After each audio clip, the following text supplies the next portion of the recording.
Hello दोस्तों, welcome to my YouTube channel Om Param study.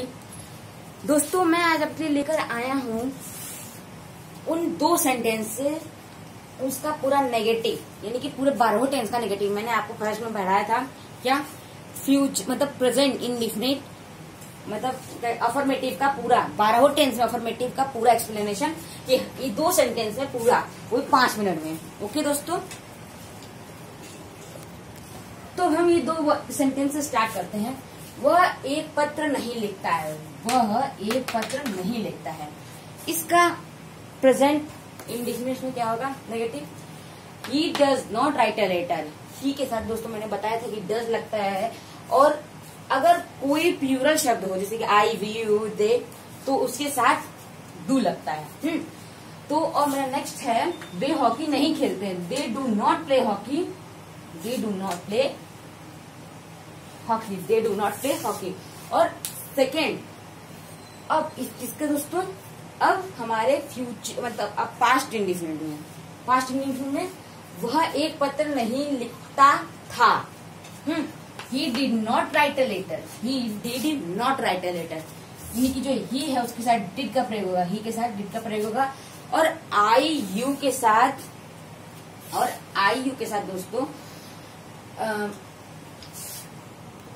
दोस्तों जो पास्ट इंडिफिनिट का हेल्पिंग वर्ब होता है वो डिड होता है, और ही डिड ये पास्ट इंडिफिनिट का हेल्पिंग वर्ब है। इसके साथ नॉट राइट अ लेटर, इसके साथ फर्स्ट फॉर्म लगेगा।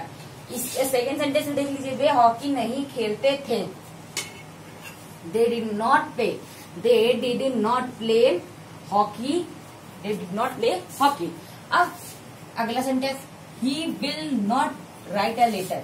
ही will not write a letter, future indefinite. Future indefinite का दोस्तों हेल्पिंग वर्ब क्या होता है, विल और शैल। विल और shall. He will not write a letter. He will not write a letter, यानी कि वह एक पत्र नहीं लिख रहा होगा। He will not write a letter. और इसका है दोस्तों, they will not play hockey. जो आई और यू होता है उसके साथ शैल का प्रयोग करते हैं, और दे के साथ हम सब विल का प्रयोग करते हैं। किसका प्रयोग करते हैं दोस्तों, विल का प्रयोग करते हैं। विल का प्रयोग करते हैं। विल का प्रयोग करते हैं। Will not play hockey. अब आगे अगला सेंटेंस हमारा, ही इज अब प्रेजेंट कॉन्टिन्यूअस में, he is not writing a letter. Continuous में जो होता है, यानी कि उसका थर्ड फॉर्म लिखते हैं हम सब, मतलब उसके जो सेंटेंस लिखते हैं, जो उसका सब्जेक्ट होता है, जो ये राइटिंग है, राइटिंग के यहाँ पर आईएनजी, जैसे यहाँ प्लेइंग है, प्लेइंग में आईएनजी का यूज होता ही होता है। जैसे कि he is not writing a letter. He is not writing a letter, और they are not playing hockey. They are not playing hockey.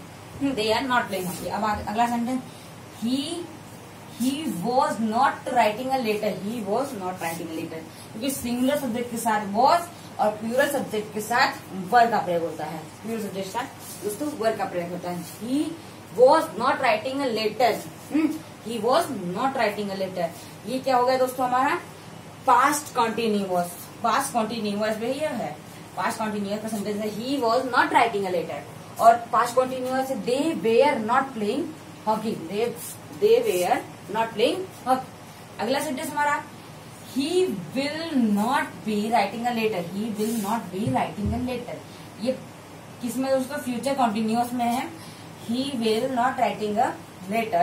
he will not be writing a letter. he will not be writing a letter, यानी कि will भी होता है, और will के बाद हमेशा not आता है। अगर हम नेगेटिव सेंटेंस में देखेंगे फ्यूचर के, will be, shall be, will have been, तो उसके जो shall और have होता है, shall और will होता है, उसके बाद नॉट लगाते हैं। उसके बाद जो will have been, shall have been, मतलब जो विल बी हैव बीन है उसको बाद में लिखते हैं। अब इसी तरह इसमें भी दे विल के बाद बी नहीं है, नॉट है, यानी कि विल या शैल के बाद नॉट का प्रयोग करते हैं। Will not be playing hockey. Will not be playing hockey. अब हमारा सातवां sentence, he has not written a letter. He has not written a letter, ये किसमें होगा दोस्तों, ये हमारे हो गया दोस्तों प्रेजेंट परफेक्ट टेंस है। प्रेजेंट परफेक्ट टेंस है, he has not written a letter. He has not written a letter. They have not played hockey, they have not played hockey, he has not written a letter, they have not played hockey. और अब जो इसमें has है, has के बाद not लगता है, ये तो पता है आपको, ये आपको पता है। रिटन यानी कि जो इसमें होता है दोस्तों, इसमें थर्ड फॉर्म लगता है, प्रेजेंट परफेक्ट टेंस में थर्ड फॉर्म लगता है। इसमें भी देखिए थर्ड फॉर्म लगा है। दे सॉरी 200 नीचे आ गया, they have not played hockey. वही। अब आते नीचे अपनी 8वें सेंटेंस में, he had not written a letter, he had not written a letter. अब हैड जो है दोस्तों बस ओनली हैड का प्रयोग होता है, प्रेजेंट परफेक्ट में ओनली हैड का ही प्रयोग होता है। हैड रिटन अ लेटर और they had not played hockey, they had not played hockey, they had not played hockey. अगला सेंटेंस फ्यूचर परफेक्ट टेंस में, he will not have written a letter, he will not have written a letter। तो इसका हो जाएगा दोस्तों they will not have played hockey, they will not have played hockey, they will not played hockey। मैंने आपको बताया था, कितनी बार अभी बताया है कि will के बाद not का प्रयोग होता है, कभी भूलिएगा मत, ये इम्पोर्टेंट है। अब उसके बाद अगला सेंटेंस है he has not been writing a letter since morning। दोस्तों प्रेजेंट और परफेक्ट कंटिन्यू चाहे तो पास्ट परफेक्ट कंटिन्यू चाहे फ्यूचर परफेक्ट कंटिन्यू, उसमें सिंस या फॉर का प्रयोग होता ही होता है। सिंस का मैंने कल आपको बताया था कि सिंस का यानी कि निश्चित समय, और फॉर का मतलब होता है अनिश्चित समय। यानी कि सिंस का मतलब कि उस वक्त सुबह है कि शाम है कि रात है कि दोपहर है, कितने बज रहे, कितना महीना है, कितना दिन है, उतने में। और फॉर में प्रयोग करता है निश्चित समय, कितना घंटा, 1 घंटा हुआ, 2 घंटा हुआ, 3 घंटा हुआ, 4 घंटा हुआ, कितना घंटा हुआ, यानी कितना, यानी कि इसमें अनिश्चित टाइम रहता है, निश्चित टाइम नहीं रहता उस टेक्स्ट में। He had not writing a letter, he had not been writing a letter since morning, सुबह। और they have not been playing hockey since evening, शाम में। इवनिंग, शाम, मॉर्निंग, सुबह, आपको तो पता ही है। he had, अब पास्ट कंटिन्यूअस में देखते हैं, he had not been writing a letter since morning, they had not been playing hockey since morning।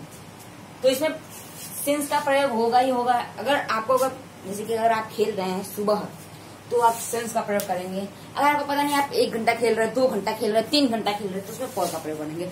for 2 hours, 3 hours, 4 hours, उस टाइप से आप करेंगे। ओके। अब जैसे कि अगला सेंटेंस ले लेते मतलब अब अगला सेंटेंस हम देखते हैं कि दे फ्यूचर परफेक्ट कंटिन्यूअस की बात करते हैं।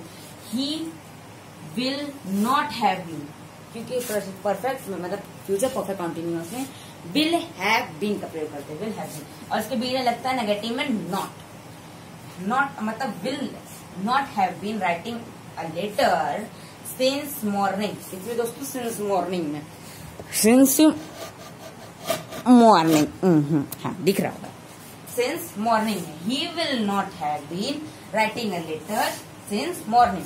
अब अगला हमारा they will not have been playing hockey since morning, they will not have been playing since morning. Okay दोस्तों, अब दोस्तों लगता है कि आपको अगर समझ आ गया है। अब हम अगला इसकी वीडियो बनाएंगे किस पे, इंट्रोगेटिव पर, उसके बाद क्वेश्चन वर्ड पे।